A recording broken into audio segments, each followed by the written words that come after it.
تو ساری بات روز روشن کی طرح عیاں ہو جاتی ہے، کھل جاتی ہے کہ آپ کوفہ کی بجائے کربلا کیسے پہنچے۔ آپ جہاں کوفہ ہی رہے تھے، ایک جگہ راستے میں قیام کیا، لوگوں نے مشورہ دیا، جنگ کا کوئی ارادہ نہیں، لڑنے کا کوئی ارادہ نہیں، ہتھیار وغیرہ جو عرب روایتاً رکھتے تھے، ایک آدھ تلوار وہ ساتھ ہے اور کچھ نہیں، عورتیں بھی ساتھ ہیں، بچے بھی ساتھ ہیں، لڑنے کے لیے لوگ چھوٹے چھوٹے معصوم بچوں کو نہیں لے کے جاتا، آپ کا لڑنے کا کوئی ارادہ نہیں۔ اس جگہ قیام کیا اور اپنے بھائی مسلم بن عقیل کو وہاں سے کوفہ کی طرف روانہ کیا کہ خبر لو، یہ جو لوگوں نے ہمیں 13,000 خطوط لکھے ہیں، حضرت حسین کے پاس خطوں کے بورے تھے، بورے جسے آپ کٹو کہتے ہیں، وہ خطوں کے بھرے ہوئے کٹو تھے۔ مسلم بن عقیل کو بھیجا، جاؤ پہلے جائزہ لو، جن لوگوں نے ہمیں بلایا ہے ان کے کیا عزائم ہیں، کیا ارادے ہیں، اور ان سے تم بیعت لو۔ مسلم بن عقیل جب گئے، ان لوگوں کی سازش دیکھو، انتہائی پروٹوکول دیا، عزت دی، اور بھگت کی، سر آنکھوں پہ بٹھایا، دھڑا دھڑ بیعت کرنی شروع کر دی۔ یہ سارا ڈرامہ رچانے کے بعد مسلم بن عقیل سے کہا کہ آپ حضرت حسین کو خط لکھو کہ ماحول بہت سازگار ہے، لوگ ہم سے بہت پیار کرتے ہیں، ہماری بڑی عزت کرتے ہیں، یزید سے سخت نفرت کرتے ہیں، لہٰذا آپ جلدی سے آ جاؤ۔ مسلم بن عقیل نے خط لکھ دیا۔ خط جب لکھ دیا اور قاصد کو دیکھ کے حضرت حسین کی طرف قاصد کو دے کر بھیجا گیا، پیچھے مسلم بن عقیل کو قتل کر دی۔ سازش دیکھو، خط بھی لکھوایا کہ حالات ہمارے حق میں ہیں، آپ جلدی سے آ جاؤ۔ جب وہ قاصد چلا گیا، پیچھے سے اس کو قتل کر دیا۔ اب اس زمانے میں موبائل جیسی سہولتیں، پیغام رسانی کی یہ آسانیاں نہیں تھیں کہ قاصد کے جانے سے پہلے ہمارا میسج پہنچ جائے کہ نہیں آنا، یہاں معاملہ گڑبڑ ہے۔ قاصد پہنچ گیا۔ حضرت حسین نے کہا ٹھیک ہے، تو بڑی اچھی بات ہے، چلتے ہیں پھر۔ وہ وہاں سے نکلے کوفہ کی طرف، کربلا کی طرف نہیں، کوفہ کی طرف۔ راستے میں حضرت حسین کو خبر ملی کہ مسلم بن عقیل کو قتل کر دیے۔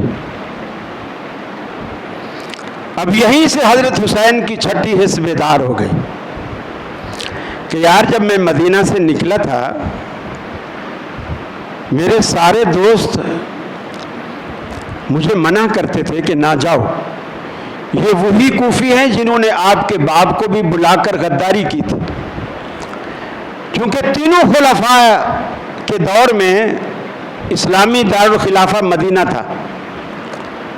سیدنا علی المرتضیٰ نے مدینہ سے اسے کوفہ منتقل کیا کوفیوں کے کہنے پر، اور کوفیوں نے حضرت علی کو وہیں شہید کیا۔ حضرت امام حسین کو یہ بات ساری سمجھ آ گئی، انہوں نے واپسی کا ارادہ کیا، لیکن گورنر عبید اللہ بن زیاد، اس کا وفد بھی کوفہ سے اس طرف حضرت حسین کو روکنے کے لیے وہ بھی چل پڑا۔ بیچ میں ایک مقام پر حضرت حسین کو روکا گیا، یہ کربلا بھی نہیں ہے، کوفہ بھی نہیں، روکا گیا۔ جب ان کو روکا گیا تو حضرت حسین نے رضی اللہ تعالی عنہ 3 شرطیں یہاں پیش کی۔ پہلی شرط یہ رکھی کہ مجھے واپس مدینہ جانے دو، مجھ سے سمجھنے میں غلطی ہو گئی، مجھے واپس مدینہ جانے دو۔ انہوں نے کہا یہ تو نہیں ہو سکتا۔ دوسری شرط یہ پیش کی، یہ سنی کتب میں بھی اور یار لوگوں کی کتابوں میں بھی یہ بات موجود ہے، تینوں باتیں۔ دوسری شرط یہ پیش کی کہ مجھے ایسی سرحد پر لے چلو جہاں کفر اور اسلام کی جنگ ہو رہی ہو، میں اسلام کی طرف سے کفار کے خلاف لڑوں گا اور کفار کے ہاتھوں شہید ہوں گا، میں مسلمانوں کے ہاتھوں شہید نہیں ہونا چاہتا۔ یہ ایک بڑا اہم نقطہ ہے۔ سیدنا حسین سامنے جو روکنے والے ہیں وہ یزیدی فوج والے ہیں، وہ یزید کی فوج والے ہیں، گورنر بھی یزید کا ہے، مذاکرات کرنے والے بھی یزید والے ہیں۔ سیدنا حسین کیا کہتے ہیں کہ میں مسلمانوں کے ساتھ لڑنا نہیں چاہتا، ایسی سرحد پر لے چلو جہاں کفر اور اسلام کی جنگ ہو۔ گویا آپ یہ سمجھ رہے ہیں کہ یہ لوگ مسلمان ہیں، اور آج آپ لعنت کے سوا کوئی بات ہی نہیں کرتے۔ زانی، شرابی، چور، ڈاکو، پتہ نہیں کیا دنیا جہان کی بڑی سے بڑی گالی کیا ہوگی جو ان لوگوں نے یزید کے کھاتے میں نہ ڈالی ہو۔ حضرت حسین نے کہا میں تم لوگوں سے لڑنا نہیں چاہتا، میں کفار کے ساتھ لڑنا چاہتا ہوں۔ تیسری بات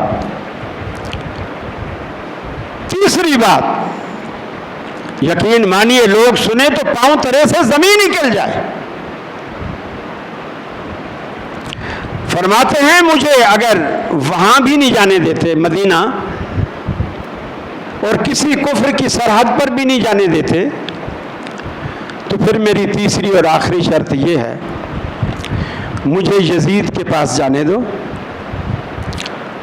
حتی آضع یدیہ فی یدہ، یہاں تک کہ میں اپنا ہاتھ اس کے ہاتھ میں دے دوں اور اپنا معاملہ خود اس سے طے کر دوں۔ یہ یار لوگوں نے بڑے قصے بنائے ہیں، خود مولانا محمد علی جوہر رحمہ اللہ نے بھی، حالانکہ پڑھے لکھے، سیرت، تحریک آزادی میں بڑا حصہ لینے والے اور دانشور تھے، ان کا ایک شعر ہے کہ قتل حسین اصل میں مرگ یزید ہے، قتل حسین اصل میں مرگ یزید ہے، اسلام زندہ ہوتا ہے ہر کربلا کے بعد۔ لوگ کہتے واہ واہ واہ واہ واہ واہ کیا بات، یہ اتنی بڑی بات ہے۔ گویا رسول اللہ صلی اللہ علیہ وسلم نے صحابہ کرام کو مردہ اسلام لوٹایا جو کربلا میں زندہ ہوا۔ اللہ کے رسول نے مردہ اسلام دیا، ابو بکر نے مردہ اسلام لوٹایا، عمر نے مردہ اسلام لوٹایا، عثمان نے مردہ اسلام لوٹایا، علی المرتضیٰ نے مردہ اسلام لوٹایا، حسن مجتبیٰ نے مردہ اسلام لوٹایا، اور حضرت حسین نے کربلا میں اسے زندہ کیا۔ بہت بڑی بات، بہت بڑی بات ہے جو کہی جاتی ہے۔ اب وہ بات کہ آپ کربلا کیسے پہنچے، یہ جو تیسری شرط ہے نا، تیسری شرط عبید اللہ بن زیاد نے مان لی، عبید اللہ بن زیاد نے مان لی، لیکن یزید کا ایک خاص شخص تھا عمرو بن سعد، اس نے اس سے انکار کیا، اور اس انکار کی بھی ایک وجہ تھی۔ جب گورنر نے اجازت دے دی، ایک قافلہ بھی ساتھ روانہ کیا۔ قافلہ دو وجہ سے روانہ کیا، ایک تو یہ کہ یہ کہیں مدینے نہ چلے جائیں، اور دوسرا یہ کہ ان کی حفاظت ہو تاکہ بحفاظت یزید تک پہنچ جائیں، ان کے کسی بھی قسم کے نقصان کا الزام ہم پر نہ آئے۔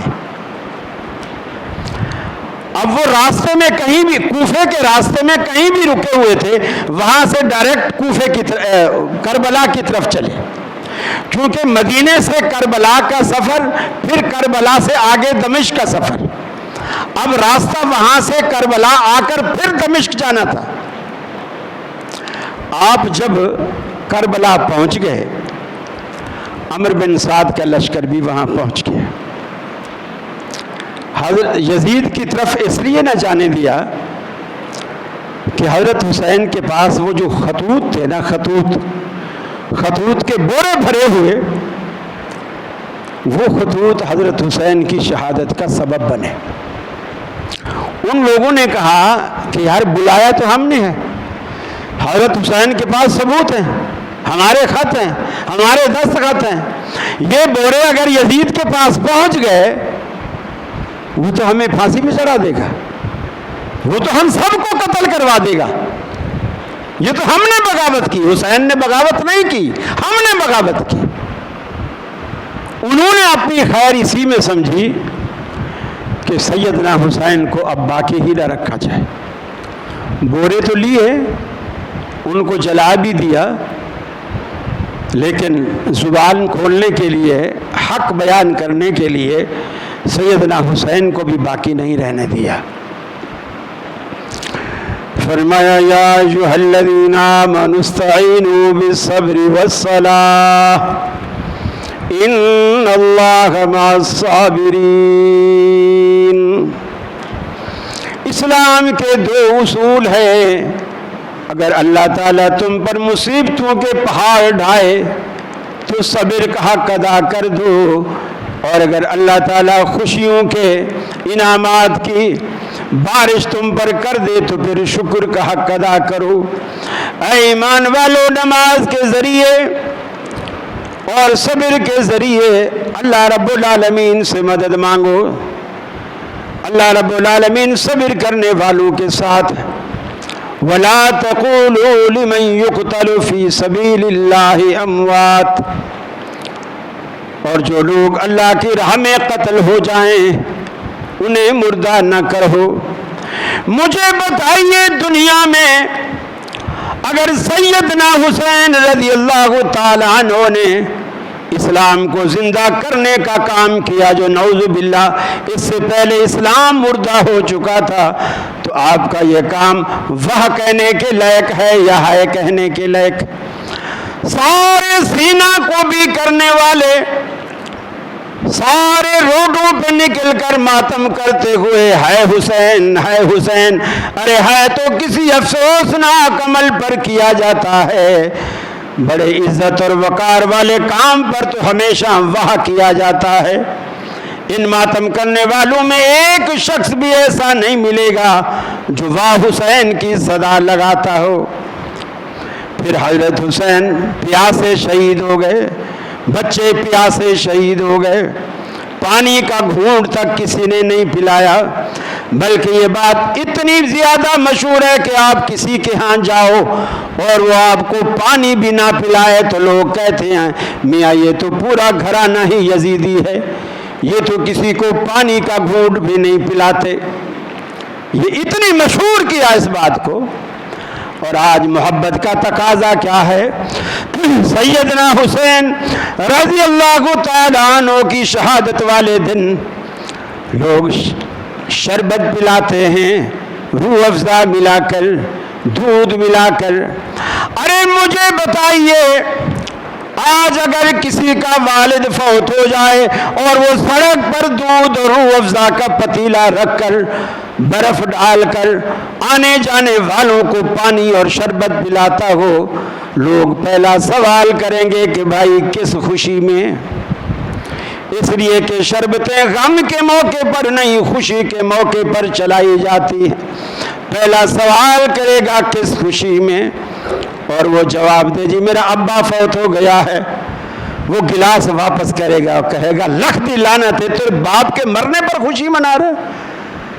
کوئی ایسا بدبخت بھی ہوگا جو باپ کے مرنے پر شربت بانٹے؟ اور سیدنا حسین نواز رسول کا کوئی غم نہیں، اور اللہ کے رسول کی سنت کیا ہے؟ حالانکہ وہ شہادت سے بھی پہلے آپ روزہ رکھا کرتے تھے، آپ روزہ رکھا کرتے تھے۔ آپ ذرا ایک دن بھوکا پیاسا رہ کے تو دیکھو، نبی کریم والی سنت پر عمل کر کے تو دیکھو۔ اللہ تعالیٰ کہتا ہے ہم طرح طرح سے تمہیں آزماتے ہیں۔ وَلَنَبْلُوَنَّكُمْ بِشَيْءٍ مِّنَ الْخَوْفِ وَالْجُوعِ وَنَقْصٍ مِّنَ الْأَمْوَالِ وَالْأَنفُسِ، ہم تمہیں طرح طرح کی چیزوں سے آزماتے ہیں۔ کبھی دشمن کا خوف تمہارے دلوں میں ڈالتے ہیں، کبھی بھوک سے تمہیں آزماتے ہیں، کبھی مال و دولت میں خسارہ دے کر تمہیں آزماتے ہیں، کبھی تمہیں باغات میں پھلوں کا خسارہ دے کر تمہیں آزماتے ہیں۔ لیکن جو اس میں صبر کرتا ہے بشارت اور خوشخبری اسی کے لیے ہے۔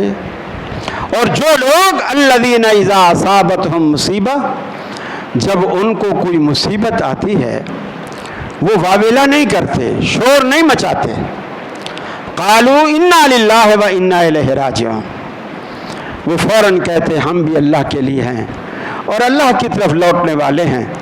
فرمایا جو لوگ ایسا کرتے ہیں اولئک علیہم صلوات من ربہم ورحمہ، یہ وہ لوگ ہیں جن پر اللہ رب العالمین کی رحمتیں بھی ہیں، فضل بھی ہے، کرم بھی ہے۔ وَأُولَئِكَ هُمُ الْمُهْتَدُونَ، یہ وہ لوگ ہیں جن کی گاڑی بالکل سیدھی پٹری پہ چل رہی ہے، ہدایت یافتہ ہیں، سیدھا جرنیلی سڑک پر جنت کے دروازے پر جانے والے یہ لوگ ہیں۔ قرآن نے ان کی تعریف کی۔ پھر ظلم دیکھیے، طریقہ کار دیکھیے۔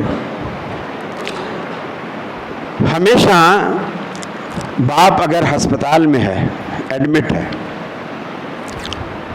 آدمی علاج کرواتا ہے زندگی کی امید پر، ڈاکٹر کوشش کرتے ہیں، آدمی روپیہ پیسہ خرچ کرتا ہے، لیکن اگر جانبر نہ ہو سکے، فوت ہو جائے، تو غم کا سلسلہ اس کے بعد شروع ہوتا ہے،